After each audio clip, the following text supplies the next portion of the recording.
The One Micronesia Podcast is brought to you by Docomo Pacific. Better together.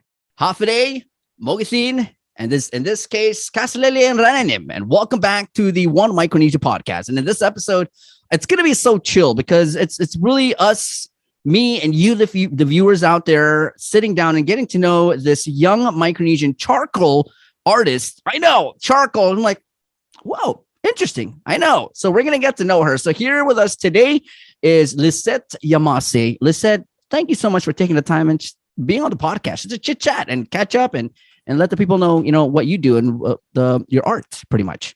Yes. Thank you, Victor. I actually watch a lot of your podcast videos at work. I'm sorry for the barking in the background, but I'm excited to be featured here. So thank you for the work that your podcast does.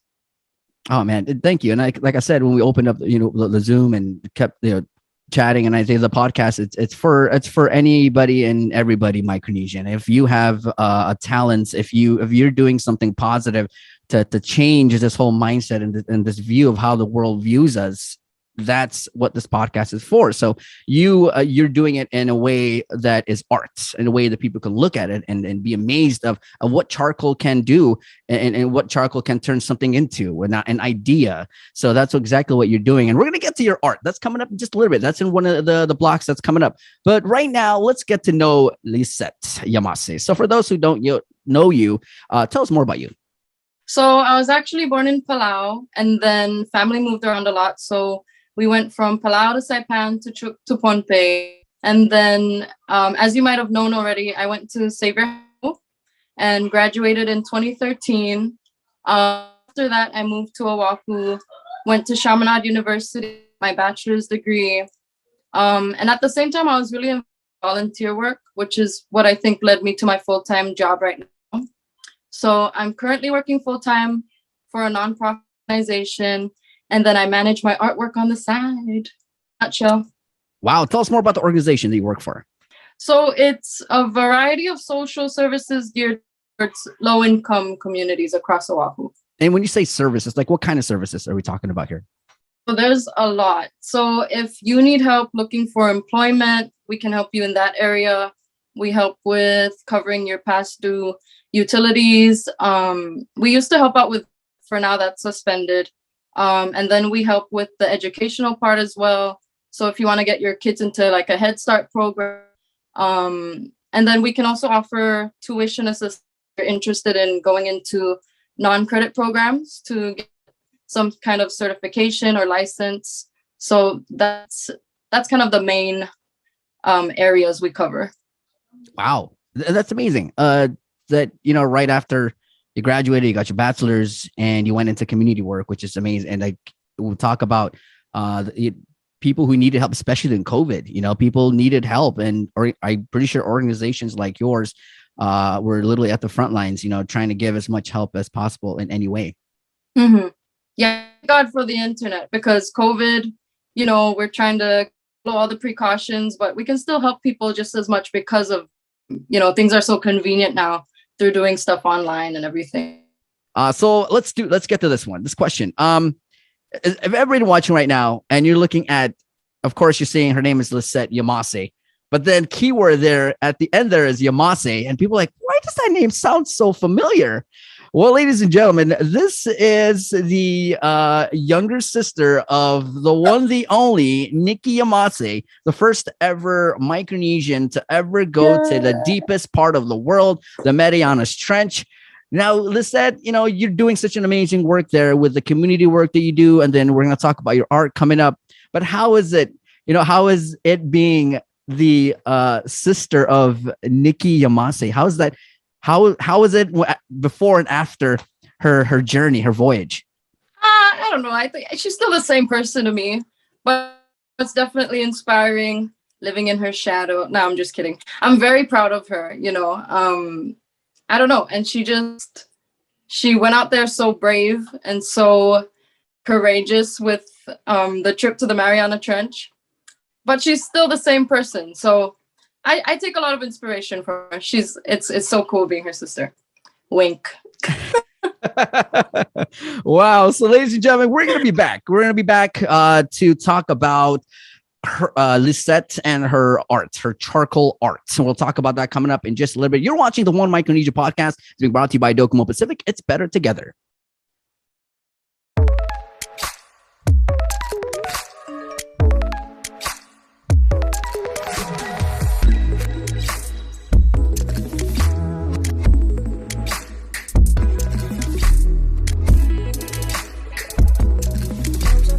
It only gets better with more. Customize and save with the fastest internet speeds in the Marianas by adding mobile, phone, and TV to your bundle with Business Bundles Plus. Docomo Pacific Business. Work better together.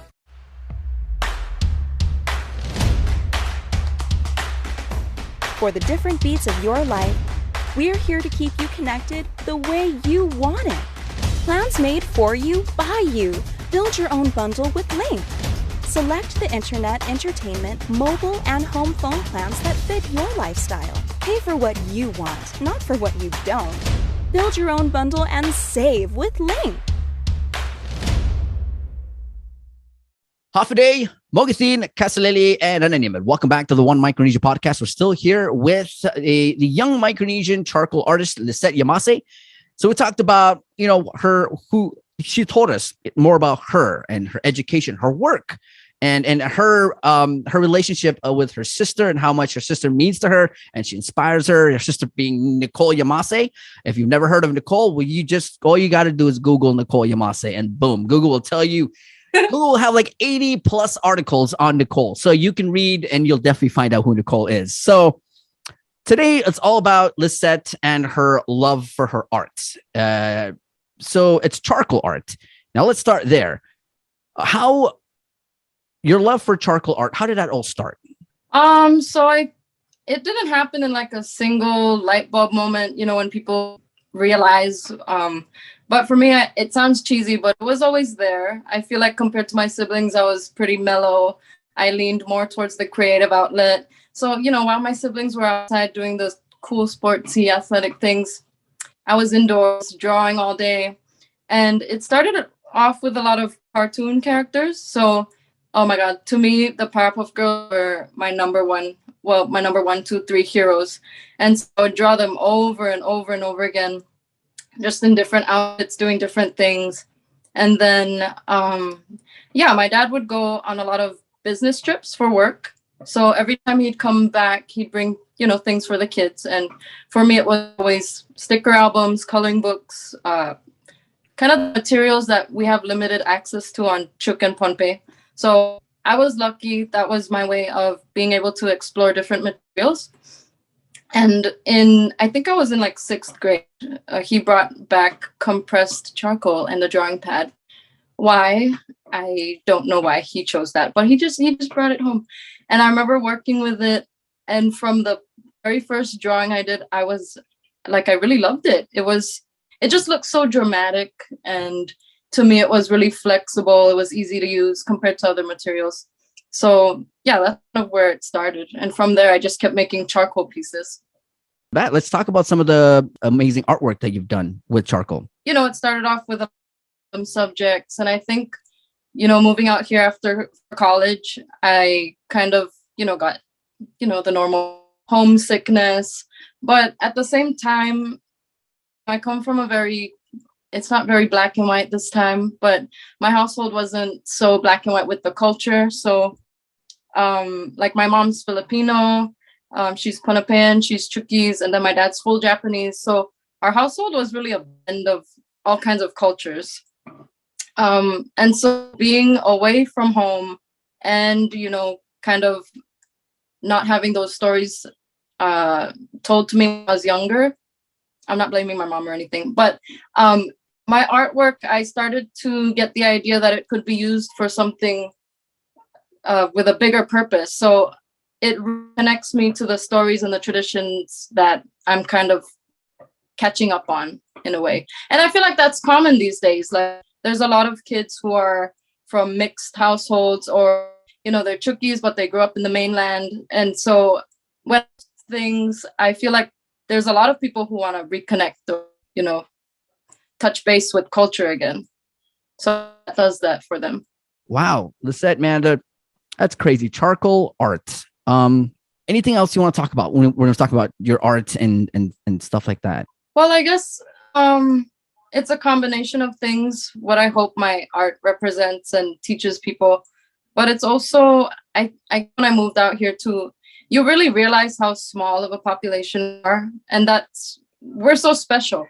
So that kind of urged me even more to honor the survival of our stories, because as you know, we practice oral tradition for so many generations, and to this day we're still telling, passing it down to our kids or learning it from grandparents. So that to me blows my mind, and like I kind of had an epiphany moment with that. I was like, oh, like my art could be used to celebrate the survival of our stories, because they've come a long way. They deserve it.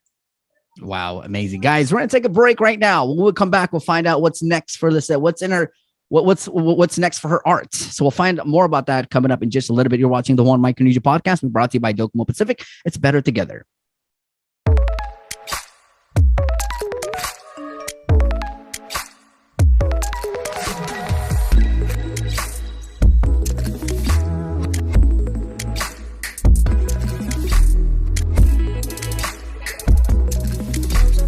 It only gets better with more. Customize and save with the fastest internet speeds in the Marianas by adding mobile, phone, and TV to your bundle with Business Bundles Plus. Docomo Pacific Business. Work better together.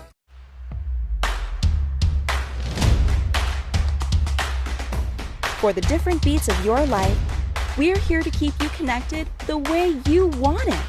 Plans made for you, by you. Build your own bundle with Link.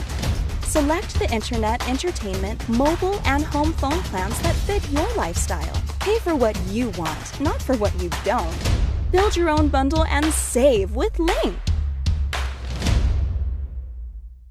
Afide, Mogathin, Casalilier, and Ranim. Welcome back to the One Micronesia Podcast. And we're still here. We're still talking to the young Micronesian charcoal artist, Lissette Yamase. She's here with us. She's talked about how it all started for her. She's talked about her education, her work, her relationship with her sister, Nicole Yamase. She talked about how she fell in love with the art and then how she's taken that art to a whole new level.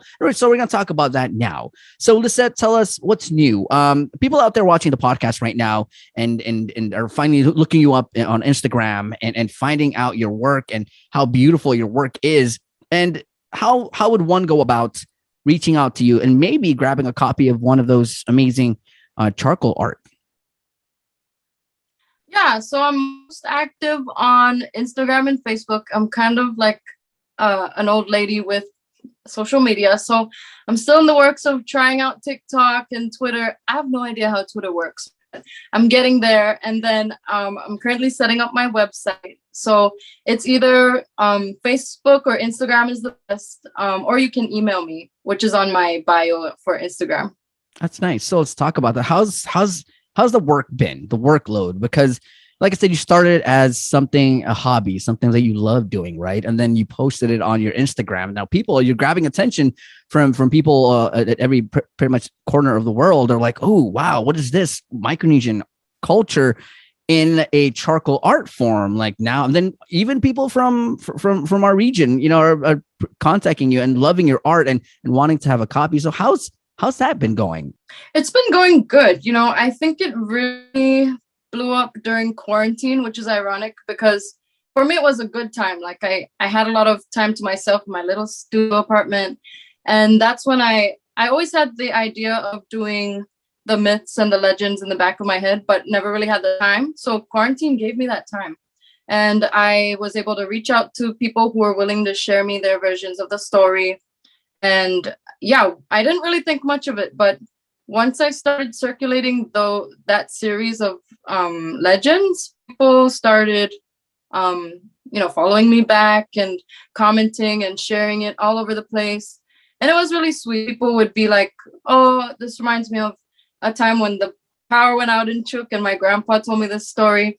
Or sometimes I don't even know what the comments mean because it's in a different language. But I noticed there are people on Facebook who commented and they go, oh, this is a similar legend from where we're from. And then they kind of chime in and they have their stories. So it's been pretty cool to see that. Wow, that's amazing. Let's talk about, because I know you did so much artwork and now like trying to go at it and put it in order of which one's bad. Let's go at least top five of the ones that people have reacted to the most. Okay, we don't do that. Okay, we're not doing top five. Or it's like asking your favorite child. Oh man. Okay. All right. I guess if you do it by likes, that's okay. Okay. So the question is what's gotten more reactions pretty much from the people? So it's not one that you love because you love all of them, but from the people watching and loving your art. Definitely the legend from the Marshall Islands about the origin of the coconut tree. And a lot of people reacted to, it wasn't a legend, but the image of the woman sitting down in her muumuu fanning herself. Wait, so that's top five? No, it's up to you. You can give me as much as you can remember because I know there's so much. I can't remember off the top of my head. Fine. Those two really stuck out because I think people were really receptive to those two pieces. Yeah, and when you talk about, I might not know about the Marshallese legend, but when you talk about the picture that you drew of the woman sitting down with a fan, I lived in Chuuk for 4 years. That's literally the first thing when somebody it doesn't have a face to it, so this can be anybody and anybody. So if you are from Chuuk and or maybe from Pohnpei and you live abroad and you see a picture like this, it takes you back in time because you remember you think of your mom, your aunties, your grandma sitting down with a fan at church. This is something that, like I said, people resemble towards your art because you're literally drawing things that are of our culture, and that's what people love to see nowadays, especially when they're out and about. They've been living away for 10 to 20 years. Something like this pops up. They're like, "Oh my God, home! I miss home." Yeah. Yeah, it's really touching when people saw that because they tag their cousins or their relatives and they're like, "Oh, this looks like mama," or "This looks like auntie." I don't know. It makes me so happy to see people relate to it like that. That's nice. All right. So you talked about now your work is out there. Now people watching the podcast are pretty much looking up your work. So let's talk about you talked about a website. So you're in the process of creating a website to kind of like solidify like Lissette Yamase artwork. So how is that going? Like, are you almost there? Are you 80% there? Like, how far are you away from the website and stuff like that? I want to say like 90% there, but like I mentioned to you earlier, a lot of this process is trial and error. It's really me teaching myself how to do things. So I want to take time with it. I want it to be a good result. So I'm not doing anything hasty, and I'm trying to learn as much as I can by myself. That's smart. That's entrepreneurship right there. That is smart way to get your business going. You're not rushing into things. You're just waiting and you're just creating it as you go. Like I said, you talk about trial and error. We've all been through that. So when you're ready and when it's up, let the people know, because I'm pretty sure your website will definitely have traffic running through it just to check out your art and purchase your art and share your artwork. So that's that.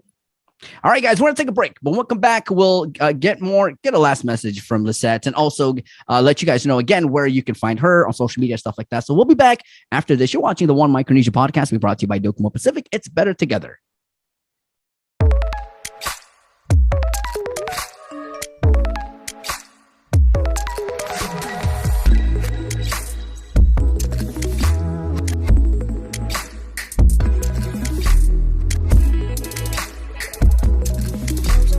It only gets better with more. Customize and save with the fastest internet speeds in the Marianas by adding mobile, phone, and TV to your bundle with Business Bundles Plus. Docomo Pacific Business. Work better together.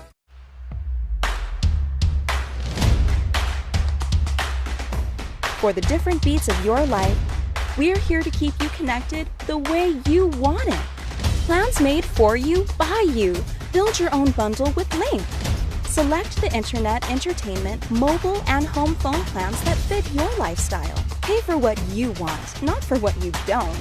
Build your own bundle and save with Link. Havre, Mogatin, Raranim, and Castelli. We're back with the podcast here, and the more solo part because we're towards the end here. It's always a sad part because we get to say goodbye to them, but we also get to hear a message from them, especially out to you guys watching the podcast right now, and most especially out to the young Micronesian individuals from Palau to the CNMI to Guam, all the way to the east coast of Micronesia, watching this podcast right now, and maybe like, charcoal, I want to give that a try. Or maybe they want to do other things, but have watched your podcast, heard your story, and felt inspired to keep them going. What message would you have for them? I think, okay, that's a hard one. But first and foremost, I think that people should have a good relationship with yourself, because I think a lot of good things come out from that. And have a strong mindset, a positive mindset, because that will carry you farther than you know. And even though it's in the works, just, try to work on those things, because those are the two really important things that keep you grounded and keep you productive. And just do the thing. If you're looking for a sign, this is me telling you to do the thing. Just put yourself out there and then thank me later. So that's what I have. Wow. Lissette Yamase, ladies and gentlemen. So Lissette, before you go, I know you talked about your social media before. So let's go ahead and throw it out there. So people right now watching and looking up your art and they're falling in love with it. They want to reach out to you, but they might have an idea that they want you to work on, or they want to just purchase or just reach out to you pretty much. How can people get a hold of you, and where can they find you? Yes. So my Instagram handle is my first and last name at Lissette Yamase. And then my Facebook page is at Lissette Yamase Art. And so those are the two main places you can find me. I'm most active there. So I hope to see you guys on social media.